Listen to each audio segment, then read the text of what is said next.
दुसरे इतिहास अध्याय 1 वचन 6. दर्शन मंडपाजवळ परमेश्वरासमोर जी पितळेची वेदी होती तिच्या जवळ शल्मोनाने जाऊन तिच्यावर 1000 होम बली अर्पिले. शल्मोनाने होम बली अर्पिले. होम बली अर्पिले किती? 1000. काय एक बलिदान करणं पुरेसं नव्हतं का? एक होमबली अर्पण करणं पुरेसं नव्हतं का? एखादा कोकरा किंवा एखादा मेंढा अर्पण केला एवढं पुरे नव्हतं? तेवढं का त्याला पुरेसं वाटलं नाही? का त्याला पूर्ण वाटलं नाही? कारण काय आहे? देवाने ज्या पदावरती मला ठेवलेलं आहे यामुळे माझं अर्पण देखील एका राजाने केलेल्या अर्पणासारखं असलं पाहिजे. असं म्हणून एक होमार्पण आणि मग आणखी काही होम बली, एक मेंढा किंवा एक कोकरा असे त्यांनी बळी दिले नाहीत. देवाने मला राजा म्हणून नियुक्त केलेला आहे यामुळे मी करत असलेले होमार्पण देखील तसेच असतील. तुम्हाला समजत आहे ना? देवाने तुम्हाला ज्या स्थितीमध्ये आणलेलं आहे, ज्या पोझिशनवर तुम्हाला ठेवलेलं आहे, तुम्हाला जितके आशीर्वाद दिले आहेत, तुमचे अर्पण देखील त्याच प्रमाणात असले पाहिजे. साधारणपणे काही लोकांना देवाने एवढं दिलेलं असतं, परंतु जेव्हा अर्पण देण्याची वेळ येते ते दिवसेंदिवस अधिकच कंजूस होत चालतात. उदाहरण सांगतो. एकदा एका मनुष्याने एक स्वप्न पाहिलं. एक रिक्षा चालविणाऱ्या व्यक्तीला ते स्वप्न पडलं. ह्या संदर्भाला धरून आहे यामुळे सांगत आहे. तुम्ही दुसरं काही समजून घेऊ नका. पहा, रिक्षा चालविणाऱ्या व्यक्तीला हे स्वप्न पडलं. त्या स्वप्नामध्ये त्याने परमेश्वराला एक वचन दिलं. परमेश्वरा, देवा, जर मला 100 रुपये कमाई झाली तर त्यामधून 20 रुपये मी तुला देऊन टाकील परमेश्वरा. अशा प्रकारे त्याने निर्णय घेतला. त्याच्या रिक्षामधून मिळालेली कमाई 100 रुपये झाली तेव्हा त्याने फार आनंदाने 20 रुपये देवाला दिले. देवाने त्याला आशीर्वाद दिला तेव्हा त्याने स्वतःची एक रिक्षा विकत घेतली. आता 100 रुपयांच्या ऐवजी त्याला 1000 रुपये मिळू लागले. तेव्हा आता याने खूप मोठ्या आनंदाने 200 रुपये परमेश्वराला देऊन टाकले. देवाने त्याला आणखी आशीर्वाद दिला आणि त्याने कार विकत घेतली. तो ती कार टॅक्सी म्हणून चालवू लागला आणि त्यामधून त्याला 10,000 रुपयांची कमाई तो मिळवू लागला. अरे, आता यातून परमेश्वराला दररोज 2,000 रुपये द्यायचे म्हणजे तर हे जरा कठीणच वाचत आहे, परंतु द्यावाच तर लागणार ना. ठीक आहे, देतो प्रभू, असं म्हणून त्याने कठीण वाटत होतं तरी देखील 2,000 रुपये द्यायला सुरुवात केली. आता एक कार पासून वाढून त्याच्या 10 कार झाल्या. 10,000 गुणिले 10 कार म्हणजे 1,00,000 रुपये प्रत्येक दिवशी येऊ लागले. म्हणजे आता देवाला किती द्यावे लागणार? 20,000 रुपये द्यावे लागणार. आता त्याचं मन मानत नव्हतं, त्यामुळे तो बोलला की परमेश्वरा, आता 20,000 रुपये प्रत्येक दिवशी देणं म्हणजे पूर्ण महिन्यामध्ये 6,00,000 रुपये देणं, परमेश्वर देवा, हे मला फार अवघड वाटत आहे. जेव्हा 70,000 मिळायचे तेव्हा कठीण वाटत नव्हतं. महिन्याला 30,00,000 रुपये मिळत होते, त्यातून 20वा भाग अगोदरच देत होता. देवा, 6,00,000 रुपये द्यावे लागत आहे. देवा, जरा समजून घे, हे मला फार कठीण वाटत आहे. आणि मग अशा प्रकारे पुढे विचार करून तो बोलला, देवा, एवढं देणं मला जमणार नाही. तेव्हा देव बोलला, एवढं देणं तुला फार कठीण वाटत आहे ना? हो प्रभू, कठीण वाटत आहे. तेव्हा तो बोलला, ठीक आहे, तू संतोषाने दे, तू केवळ 20 रुपयेच देत जा, असं तो बोलला. आणि त्याचं स्वप्न संपलं. डोळे उघडले तेव्हा समोर रिक्षा दिसून आली. तेव्हा त्याला समजून आलं, जे काही तुम्ही आनंदाने देऊ शकता त्यामध्येच परमेश्वर तुम्हाला सुखी ठेवत असतो. कृपा करून लक्ष द्या. जर परमेश्वर तुम्हाला आशीर्वादित करत आहे आणि तुम्हाला जर त्याचे आभारी राहून जगण्यासाठी जर कमी वाटत आहे तर आशीर्वाद निघून जातील. शल्मोनाकडे जर तुम्ही बारकाईने पाहिलं तर तो तिथे केवळ एका मेंढ्याने किंवा एका कोकऱ्याने तो समाधानी झाला नाही. का? कारण परमेश्वराने मला राजा बनवलं आहे. देवाने मला राजा केलेला आहे. मी राजा आहे हे जाणून घेऊन त्याने अर्पण वाहिली ती 1000 बली त्याने अर्पण केले. परमेश्वराने ते पाहिलं. सर्व काही त्याने पाहिलं. त्याने काय काय पाहिलं? शल्मोन स्थिर झाला होता तरी त्याने देवाला सोडलं नाही हे त्याने पाहिलं. एवढ्या उच्च पदावर पोहोचला होता तरी देखील परमेश्वराच्या उपस्थितीकडे त्याने दुर्लक्ष केलं नाही हे देवाने पाहिलं. उच्च स्थान प्राप्त केल्यानंतर त्याला जे अधिकार प्राप्त झालेले होते, पाप करण्याकरिता नाही तर देवाच्या लोकांना त्याच्या उपस्थितीमध्ये घेण्यासाठी त्याने त्याच्या अधिकाराचा वापर केला.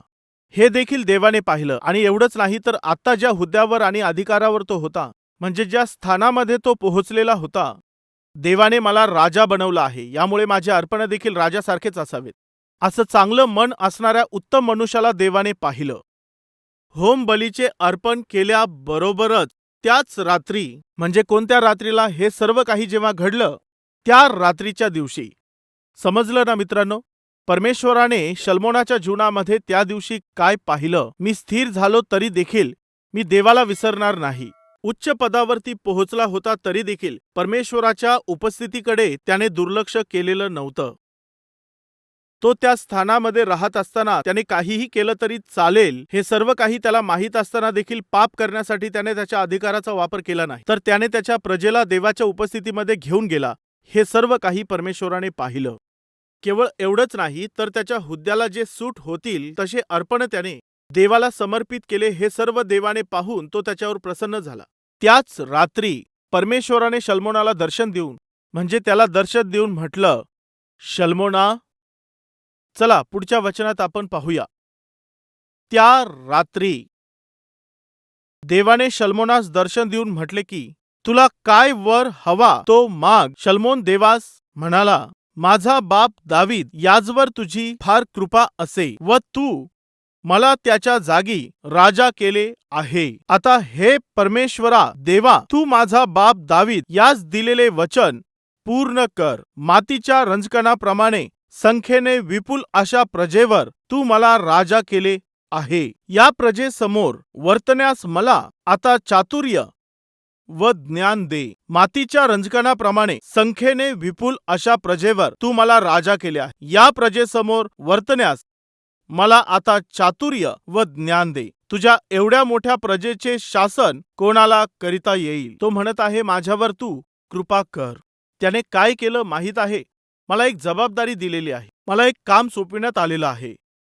माझ्या वडिलांना दिलेलं हे सर्वात उत्तम असं सिंहासन तू मला दिलेलं आहेस देवा. तो कशाची अपेक्षा धरत होता माहीत आहे? मला ज्ञान पाहिजे आहे. हे कशासाठी? यासाठी की तुझ्या इच्छेप्रमाणे मला राज्य करता यावं. खरा आणि योग्य असा न्याय करण्याकरिता बऱ्या आणि वाईटाचं ज्ञान असलं पाहिजे की योग्य न्याय व्हावा. जेव्हा देवाने दर्शन देऊन विचारलं तुला काय पाहिजे, तेव्हा माहीत आहे शल्मोनाने त्याच्याकडे काय मागितलं? तू मला जे काही काम दिलेलं आहेस ते काम पूर्ण करण्यासाठी तू मला बुद्धी आणि ज्ञान दे. माझा प्रश्न आहे, माझ्या लहान भावांनो आणि बहिणींनो, आता या क्षणाला देवाने दर्शन देऊन तुम्हाला म्हटलं की तुम्हाला काय पाहिजे ते मागा, तेव्हा तुम्ही काय मागाल? काही लोक त्याच्याकडे कार मागतील, तर काही लोक बऱ्याच दिवसापासून घराची अपेक्षा करत असतील तर ते म्हणतील, देवा मला तू घर दे. प्रभू 10 वर्ष झाले माझं लग्न जमत नाही, चांगल्या मुलीचं एक स्थळ येऊ दे. आम्हाला संतान नाही, संततीचा आशीर्वाद दे परमेश्वरा. बऱ्याच काळापासून अमेरिकेला जाऊ इच्छितो, तू मला तिथे घेऊन जा देवा. आणि काही लोक बोलतील, माझ्या डोक्याचे केस गळत आहेत देवा. त्यांचे केस गळत आहेत अशी त्यांची समस्या आहे. माझी जराशी हाईट वाढव परमेश्वरा. मला थोडंसं बारीक बनव परमेश्वरा. मी जरा जाड झालो आहे. मला माहिती नाही तुम्हाला काय पाहिजे. मी तुम्हाला विचारत आहे, तुम्ही काय मागाल? एकदा जरा विचार करा. परमेश्वराने जर तुम्हाला विचारलं की तुम्हाला काय पाहिजे, माहित आहे हे कशावर अवलंबून आहे? देवाबरोबर असणाऱ्या संबंधावरती हे अवलंबून असतं. माझं मन जर परमेश्वराबरोबर एक झालेलं असेल, मी जर परमेश्वराच्या अगदी निकट राहत असेल, तर माझ्या इच्छा ह्या चांगल्या इच्छा असतील. वचनाला त्या धरून असतील. परमेश्वराच्या इच्छेला धरून ते राहतील. माझं जीवन जर देवापासून दूर असेल तर माझ्या इच्छा देखील अशा प्रकारे भरकटत राहतील. तुम्ही ज्याची अपेक्षा करत असता ते तर आत्मिकतेवरती अवलंबून असतं. तुमचं हृदय देवाच्या इच्छेचा स्वीकार करून त्याला योग्य त्या गोष्टीची अपेक्षा करत असतं किंवा इतर गोष्टीची अपेक्षा करतं. देवाच्या उपस्थितीमध्ये येऊन त्याच्या वचनाच्या विरोधामध्ये इच्छा करत आहेत. काय आपल्यामध्ये अशा प्रकारचे लोक आहेत? हे देवा, कसंही करून काहीही करायचं ते तू कर, परंतु माझं घर डुप्लेक्स बनव, डबल बनव. माझं घर 3 मजल्याचं झालं पाहिजे. 3 बेडरूमचं घर असलं पाहिजे देवा. माझं घर डबल मजली घर असलं पाहिजे. केवळ अशी प्रार्थना करत असता. वास्तविक तुमच्या पतीची किंवा पत्नीची सॅलरी किती आहे? पतीचा पगार 10,000, पत्नीचा 7,000. त्यात काय पाहिजे? Double floor. काय मागत आहे? Triple bedroom. आणि काय पाहिजे असतं तुम्हाला?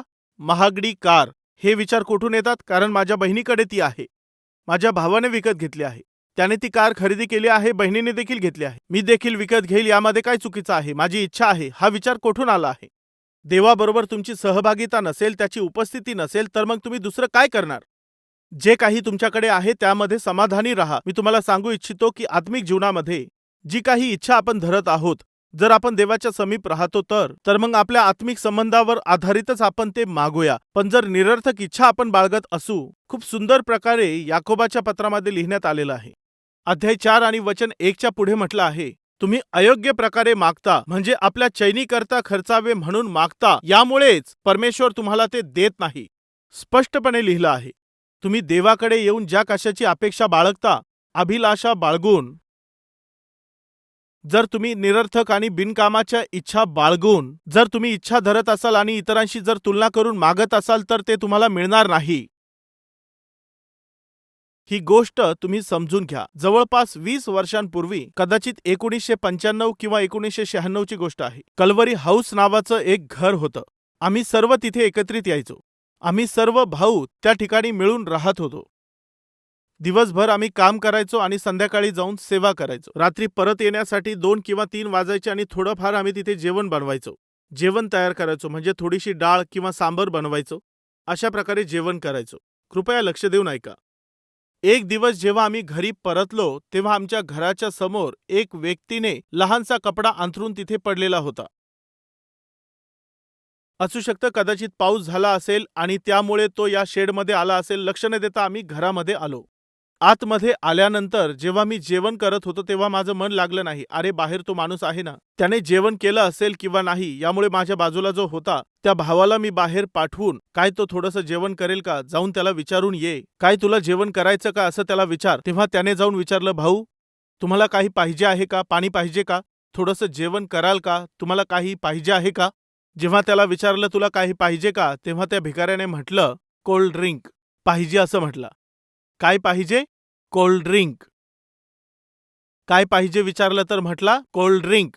रात्रीचे किती वाजता? रात्रीच्या 3 वाजता. तुम्हीच मला सांगा, त्याला रात्रीच्या 3 वाजता कोल्ड ड्रिंक पाहिजे. त्याच्यासाठी घेऊन येण्याचा विचार कराल की त्याला जास्त झाली असा विचार कराल? ते ऐकल्यावर आम्ही फार हसलो की हा फार जास्त नशेमध्ये आहे. म्हणजे याने फार जास्त दारू पिलेली आहे आणि हा याच्या जगामध्ये मस्त आहे. खाण्याकरिता त्याच्याकडे अन्न नाही, परंतु काय पाहिजे? त्याला कोल्ड्रिंक पाहिजे होतं. पहा, आपल्यापैकी अनेकशे लोक अशाच प्रकारे मूर्खपणाची इच्छा बाळगतात. देव देखील पाहून याच प्रकारे विचार करेल. खाण्यासाठी अन्नाचा कण देखील नाही, परंतु पहा, हा अशा प्रकारच्या मूर्खपणाच्या इच्छा असतात. याच्या पाठीमागचं कारण माहीत आहे, कारण ते देवासोबत नसतात. देवाबरोबर तुमचे योग्य नाते नाहीत. यामुळे पहा, शल्मोनाचं जीवन असं होतं की त्याने परमेश्वराला ग्रहण केलं. यश मिळाल्यानंतर देखील त्याने गर्व केला नाही. तो परमेश्वराच्या उपस्थितीमध्ये गेला, त्यापासून तो दूर झाला नाही. त्याच्याबरोबर असणाऱ्या लोकांना त्याने प्रोत्साहन दिलं, त्यांच्याबरोबर जोर जबरदस्ती त्याने केली नाही. जे लोक अधिकारावर असतात ते साधारणपणे देवापासून दूर असतात, परंतु शल्मोन हा एक आदर्श असा राहिला. तो लोकांना देवाच्या उपस्थितीत घेऊन गेला. एवढंच नाही तर आपल्याला साजेल अशा प्रकारचे अर्पण त्याने परमेश्वराला अर्पित केले. यामुळे देव फार प्रसन्न झाला. कृपा करून लक्ष द्या. तुमची जी आत्मिकता आहे, तुमच्या जीवनाच्या ज्या पद्धती आहेत, तुमच्या बोलण्याची पद्धत, तुमच्या इच्छा, तुमचं वागणं बोलणं आणि तुमच्या सवयी जर परमेश्वराला आनंदित करत असतील, तर फ्रेंड्स, आम्हाला कशाचीही उणीव राहणार नाही. कशाचीही कमतरता पडणार नाही. जर तुम्हाला मुलं असतील तर तुम्ही हे समजून घेऊ शकाल. मुलं जे आहेत ते तुमचं ऐकत असतात. अभ्यास करा म्हटलं तर अभ्यास करतात. मस्ती करू नका म्हटलं तर करत नाहीत. वेळेवर घरी या म्हटलं तर वेळेवर घरी येतात. टीव्ही ऑफ कर म्हटलं तर टीव्ही ऑफ करतात. फोन ठेवून द्या म्हटलं तर फोन ठेवून देतात. त्यांना जे काही सांगाल त्याप्रमाणे ते करत असतील तर अशा मुलांचे वडील, मी तुम्हाला सांगतो, त्यांना जे काही हवं ते करतील. ते का करतील? कारण माझे मुलं, मी जे काही सांगेल ते करतात, त्यामुळे त्यांना जे पाहिजे ते मी करेल.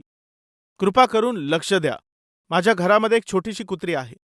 तिचं नाव मी तिचं नाव शँगी असं ठेवलं आहे, कारण की ती चायनीज ब्रीडची आहे. ती तर मी घरामध्ये भले कुठेही असलो, मी जर चुटकी वाजवली किंवा मग मी जर काही आवाज दिला तर ती लगेचच येते. बस म्हटलं तर ती बसत नाही. तिला माझ्या शेजारीच येऊन बसायचं असतं. कित्येक वेळेला असं घडत असतं की जर ती स्वच्छ नसेल आणि जर वास येत असेल आणि जर मला त्रास होत असेल तर तिला मी गो असं म्हटलं तर तिला आवडत नाही. ती केवळ माझ्याकडे पाहते. तिकडे जा तरी देखील ती पाहत राहते. का? तिला माझ्याबरोबर राहायचं असतं. जायला तिला आवडत नाही. तू जा, गो असं म्हटल्यावर फार नाईलाजाने ती उठते. हळूच उठते आणि खोलीच्या बाहेर गेल्यावर तिकडे जाऊन ती बसते. चुकून जरी तिने युरिन पास केली आणि जर मी तिच्याकडे पाहिलं तर तिचं वागणं पाहण्यासारखं असतं. जर तिने घाण पसरवली तर असं का केलंस तू? एवढं बोललं तरी ती समजून घेते आणि तिच्या दोन्ही पायांना अशा प्रकारे जवळ घेते आणि समजा जसं काही क्षमा मागते. माझ्याकडून चूक झाली आहे, आता काही बोलू नका. दोन्ही पायावर उभे राहते आणि हात अशा प्रकारे ती जोडत असते. कुठून शालोम बोलायला शिकली माहिती नाही, परंतु असेच हात ती जोडते. विश्वास ठेवा, जोपर्यंत मी म्हणेल हो ठीक आहे, जोपर्यंत मी तिला असं बोलत नाही तोपर्यंत आपल्या दोन्ही पायावर अशीच असते. का? मी तुम्हाला सांगतो, कालचीच गोष्ट आहे. एका भावाला मी सांगितलं की हिच्याकरिता तू एखादं बिस्किट किंवा स्नॅक्स खाण्यासाठी आण. तिच्यासाठी घेऊन यायला मी सांगितलं. त्याला मी असं सांगितलं. का सांगितलं? कारण की ती आज्ञा पाळणारी कुत्री आहे. तिच्याकरिता तिच्यासमोर काही जेवण ठेवलेलं असेल तरी देखील तिच्यासाठी बिस्किट किंवा तिच्यासाठी काही स्नॅक्स आणा असं मी का सांगतो? याचं कारण आहे, कारण ती माझ्या आज्ञा पाळते. मी हे याकरिता सांगत आहे, जर एक डॉग आपली आज्ञा पाळतो तर आपण त्याच्यासाठी सर्व काही करतो. ही गोष्ट खरी आहे ना? जर तुम्ही परमेश्वराच्या इच्छेप्रमाणे करत असाल तर तुम्ही जे कशाची अपेक्षा करता ते न मागताच पूर्ण करण्यासाठी तो सामर्थी परमेश्वर आहे. हेच तर घडलं आहे या ठिकाणी शल्मोनाच्या जीवनामध्ये. शल्मोना, तुला काय पाहिजे आहे? आणि तेव्हा शल्मोनाने तर, भावा तुम्हाला काही पाहिजे का? कोल्ड ड्रिंक अशा प्रकारे म्हटलं नाही, तर त्याने काय म्हटलं माहित आहे? प्रभू, मला ज्ञान पाहिजे, कारण ज्ञानच पुरेसं आहे. मग परमेश्वर फार सुंदर प्रकारे बोलला. चला लवकर संदेश संपूया. वचन 12 पहा. त्या अर्थी चातुर्य व ज्ञान ही तर तुला देतोच, तू मागितलं यामुळे तुला देत आहे. याखेरीज आणखी तुझ्यापूर्वी कोणाही राजास प्राप्त झाली नव्हती व तुझ्यानंतर कोणासही कधी प्राप्त व्हावयाची नाही, एवढी धनसंपत्ती व ऐश्वर्य मी तुला देईन. I will give you everything. केवळ तुला ज्ञानच देणार नाही, तू मागितलेलं नाही तरी देखील मी तुला ऐश्वर्य देईल, मी तुला धनसंपत्ती देईल, मी तुला संपन्नता देईल. आपला परमेश्वर असा आहे. एका वडिलांना त्यांचा मुलगा फार प्रिय होता. अचानक युद्धाची घोषणा झाली. म्हणजे ते वडील आणि त्यांचा मुलगा संपूर्ण जगामध्ये गेले. त्या ठिकाणामध्ये जाऊन जितकेही प्रचलित चित्र आहेत, चांगले चांगले चित्र आणून विकत घेणं आणि ते घरामध्ये आणून ते सजवून ठेवणं ही त्यांची हॉबी होती. ते सर्व चित्र महागडे होते. अशा प्रकारे मुलाने आणि वडिलांनी मिळून अनेकशे महागडे चित्र खरेदी केले होते. त्या चित्रांनी त्यांनी आपलं पूर्ण घर भरवलं. अचानक देशांमध्ये युद्ध सुरू झालं तेव्हा प्रत्येक तरुणाला युद्धात जावं लागेल असं सरकारने त्यावेळेला आदेश दिला. आपल्या देशाला वाचविण्याकरिता तो मुलगा युद्धामध्ये निघून गेला. ते वडील आपल्या मुलाची बऱ्याच काळापासून वाट पाहत होते. माझा मुलगा सुरक्षित घरी आला पाहिजे, तो सुरक्षित घरी आला पाहिजे, या अपेक्षेच्या नजरेने तो वाट पाहत होता. एक दिवस आवाज आला. जेव्हा तो दरवाजा ठोकावण्याचा आवाज आला तेव्हा तो धावत गेला. त्याला वाटलं की माझा मुलगा आला असेल, परंतु मुलगा आलेला नव्हता. समोर एक मनुष्य उभा होता. त्या माणसाच्या हातामध्ये एक मोठा चार्ट होता. त्याने तो चार्ट त्या वडिलांना दिला. ते त्यांच्या मुलाचं चित्र होतं. त्याने त्यांना ते चित्र दाखवून म्हटलं, साहेब, काय हा मुलगा तुमचाच मुलगा आहे का? असं विचारलं तेव्हा, हो मुलगा आहे. हो, हा माझाच मुलगा आहे. माझ्या मुलाचं हे चित्र कोणी स्केच केलेलं आहे? मीच ते रेखाटलेलं आहे. तू ते का स्केच केलंस? त्याच्या आठवणीमध्ये मी स्केच केलं. हे काय बोलत आहेस? हा खूप चांगला मित्र आहे. हा खूप चांगला असा मुलगा आहे. जेव्हा युद्धामध्ये आम्ही दोघेही जण लढत होतो तेव्हा अचानक माझ्यावरती शत्रूच्या बाजूने जो हल्ला होत होता त्यापासून वाचविण्यासाठी त्याने मला बाजूला ढकललं आणि मला वाचविण्याच्या या प्रयत्नामध्ये तुमच्या मुलाने आपला प्राण गमावला. त्याने त्याचा प्राण देऊन माझा जीव वाचवला. तुमच्या मुलाची आठवण राहावी याकरिता, तुमच्या मुलाची आठवण स्मरणात असावी यासाठी मी त्याचं हे चित्र काढलेलं आहे. त्याची आठवण स्मरणात राहावी यासाठीच. साहेब, तुमचा तो मुलगा खूपच चांगला असा मुलगा होता. त्याने तर केवळ देशासाठीच नाही तर त्याने आपल्या मित्रासाठी देखील आपला प्राण दिला. तो मरण पावला यामुळेच मी जिवंत आहे. त्याचे आभार म्हणून मी त्याचं स्केच करून तुम्हाला हे देत आहे. ते वडील त्या मुलाकडे पाहतच राहिले आणि त्याने बनविलेल्या त्या चित्राकडे पाहून ते पाहतच ते वडील देखील मरण पावले. त्यानंतर ज्या बंगल्यामध्ये ते राहत होते त्या ठिकाणामध्ये असणारे कितीही महागडे पेंटिंग्स असो किंवा चित्र असोत, तिथे राहणाऱ्या लोकांनी माहीत आहे काय केलं? त्या सर्वांवर बोली लावली. जेव्हा लिलाव करण्याचं ठरलं तेव्हा तिथले जेही लॉयर्स होते किंवा जे अधिकारी होते, जे लिलाव करणारे होते, त्या सर्वांनी येऊन असं म्हटलं की सर्वात पहिलं या मुलाच्या चित्रावरती सर्वात पहिली बोली लावण्यात येईल. जो याच्यासाठी पहिली बोली लावेल त्याला ही प्राप्त होईल. परंतु कोणीही बोली लावली नाही. याचा आम्ही काय करणार? त्यापेक्षाही महागडे चित्र या ठिकाणामध्ये आहेत. या ठिकाणी तर लाखो आणि करोडो रुपयांचे चित्र आहेत. मोठी बिल्डिंग आहे. आम्ही हे विकत घेऊ. त्याच्या मुलाचं चित्र आम्ही का विकत घेऊ? असं कोणीही बोली लावली नाही. परंतु त्या ठिकाणी तिथे जे अधिकारी होते त्यांनी असं म्हटलं, जर तुम्हाला ही बिल्डिंग खरेदी करायची असेल, या बिल्डिंगमध्ये जितकेही महागडे चित्र आहेत ते विकत घ्यायचे असतील, तर आम्ही जे नियम लावलेले आहेत त्यामध्ये सर्वात पहिलं त्यांच्या मुलाचं जे चित्र आहे त्याच्यावरती बोली लावायची आहे. तुम्ही याच्यावरती बोली लावू शकता. परंतु कोणीही बोललं नाही. 100 रुपये. परंतु कोणीच काही बोललं नाही. दुसरी बोली होती 100 रुपये. परंतु कोणी काही बोललं नाही. यामध्येच त्या घरामध्ये काम करत असणारी एक मोलकरीण जी मुलगी होती, तिने पाहिलं की या घराचा मालक जो आपल्या मुलावर एवढं प्रेम करणारा होता, त्यांच्या प्राणापेक्षा जास्त, आणि त्यांच्या मुलाचं चित्र कोणीच विकत घेत नाही, परंतु त्या मुलाची सर्व धनसंपत्ती हे खरेदी करू पाहत आहेत. हे कसे लोक आहेत? अशा प्रकारे बोलून ती मुलगी त्या ठिकाणामध्ये चालत येऊन बोलू लागली, सर, 100 रुपयांमध्ये त्यांच्या त्या मुलाचं चित्र मला मिळेल का? माझे मालक आपल्या ह्या मुलावरती फार प्रीती करणारे होते. त्याचं चित्र मला दिलं तर पुरेसं आहे. असं म्हणून तिने पैसे दिले. त्यांनी ते पैसे घेऊन तिच्या मालकाच्या मुलाचं ते जे चित्र होतं त्यांनी ते तिच्या हातात दिलं. आता सर्व प्रश्न संपला आहे. इथे जितके महागडे चित्र आहेत त्यावरती बोली लावू शकतो. ही बिल्डिंग देखील आता आपण विकत घेऊ शकतो असे लोक बोलले. आता सर्व लोक फार उत्साहाने तयार झालेले होते. त्याच वेळेला एक अधिकारी बोलला, याबरोबरच इथे असणाऱ्या वस्तूंचे जितकेही लिलाव आहेत ते पूर्ण झाले आहेत. बोली संपली आहे हे काय बोलत आहात? तुम्ही तर सर्वात अगोदर केवळ त्याच्या मुलाच्या चित्राचाच लिलाव केला. या बिल्डिंगमध्ये हजारो असे महागडे चित्र आहेत ते घेण्यासाठी आम्ही आलो. तेव्हा तो अधिकारी बोलला, या घराच्या मालकाने त्यांच्या मरणापूर्वी एक मृत्यूपत्र लिहून ठेवलेलं होतं. माहित आहे काय लिहिलं? जो कोणी माझ्या मुलाचा स्वीकार करेल त्याला मी माझ्या घरातील सर्व संपत्ती देईल. मी त्याला माझी सर्व संपत्ती मोफत अशी देईल, असं म्हणून त्या घराच्या मालकाने मृत्यूपत्र लिहून ठेवलेलं होतं. घरामध्ये जितकीही धनसंपत्ती आहे, जितकेही महागडे चित्र आहेत, जितकं जे काही आहे ते सर्व काही या मुलीलाच मिळेल. तेव्हा सर्व लोक बोलू लागले, अरे बाप रे, आपण हे काय केलं? तेव्हा ती लहान मुलगी जी काम करणारी मोलकरीण होती ती आश्चर्यचकित झाली. त्यांच्या मुलाचा मी स्वीकार केला आणि त्यामध्येच मला सर्व काही मिळालं आहे. सर्व मिळालं. माझ्या प्रिय भावांनो व बहिणींनो, बायबल असं सांगतं, येशू ख्रिस्त हा तर परमेश्वराच्या ज्ञानाने पूर्ण भरलेला आहे. त्या दिवशी शलोमोनाने कशाची अपेक्षा केली? त्याने ज्ञानाच्या बरोबर देवाची अपेक्षा केली. त्याबरोबर त्याला सर्व काही प्राप्त झालं.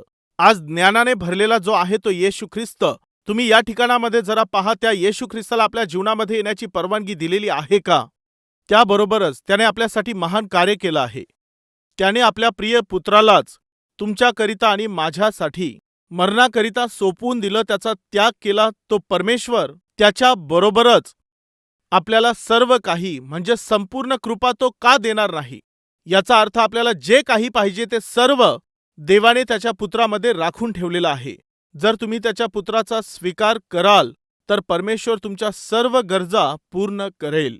जर तुम्ही पुत्राचा नाकार कराल तर त्या पित्याला तुम्ही क्रोधित कराल.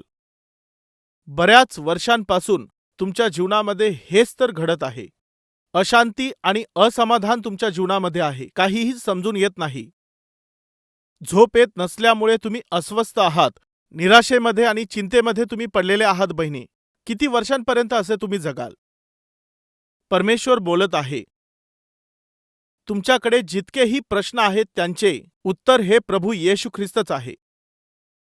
जेही त्याचा स्वीकार करतील त्यांच्या सर्व म्हणजे प्रत्येक गरजा पूर्ण करण्याकरिता तो तुमच्यावरती कृपा करील.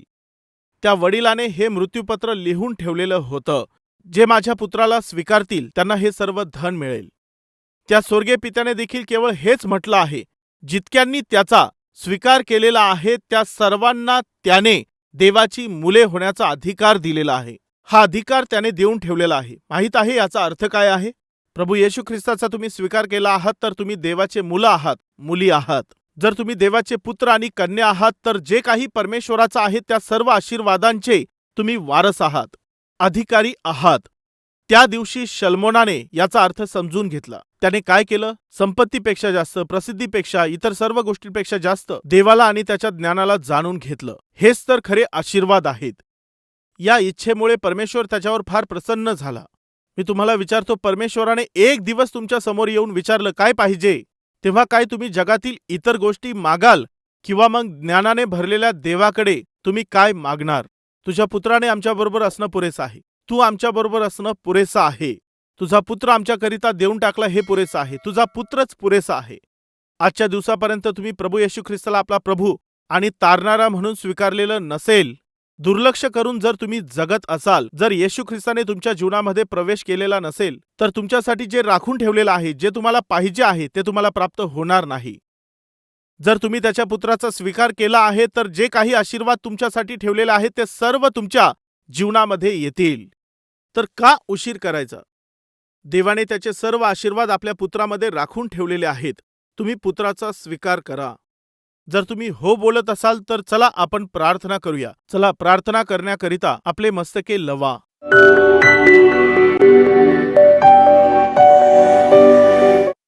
महान पवित्र प्रेमाने भरलेल्या परमेश्वर बापा, त्या दिवशी त्या रात्रीला तू दर्शन देऊन शल्मोनाच्या समोर येऊन त्याला म्हटलं की तुला काय पाहिजे आहे. तेव्हा शल्मोनाने ऐश्वर्य, धनसंपत्ती किंवा प्रसिद्धी अशा कशाची अपेक्षा केली नाही. त्याने राज्य मागितलं नाही. परमेश्वरा, तू जी जबाबदारी त्याला दिलेली होती ती सांभाळण्याकरिता त्याने तुला ज्ञान मागितलं. तुझ्या इच्छेला धरून न्यायाने राज्य चालविण्याकरिता त्याने बुद्धी मागितली. त्याने इच्छा धरून जेही मागितलं त्याच्यावरती प्रसन्न होऊन तू त्याला अधिकच धन, संपत्ती आणि ऐश्वर्य हे सर्व काही तू त्याला देऊन टाकलंस. परमेश्वरा, आज आम्ही तुझ्या उपस्थितीमध्ये येऊन तुझ्याकडे मोठमोठ्या गोष्टी मागत असतो. जगातील गोष्टींची आम्ही अपेक्षा बाळगतो आणि इतरांशी आम्ही तुलना करून जगातील वस्तू आम्ही तुझ्याकडे मागत असतो, कारण की आमची आत्मिकताच तशी आहे. त्या दिवशी शल्मोनाची आत्मिकता तुझ्या इच्छेला धरून होती. स्थिर झाल्यानंतर देखील त्याने गर्व केला नाही.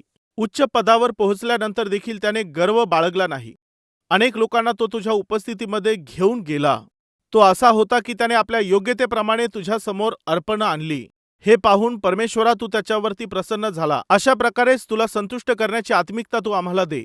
प्रभू येशू ख्रिस्ताच्या नावाने ही प्रार्थना देवा आम्ही तुला मागत आहोत. आमेन.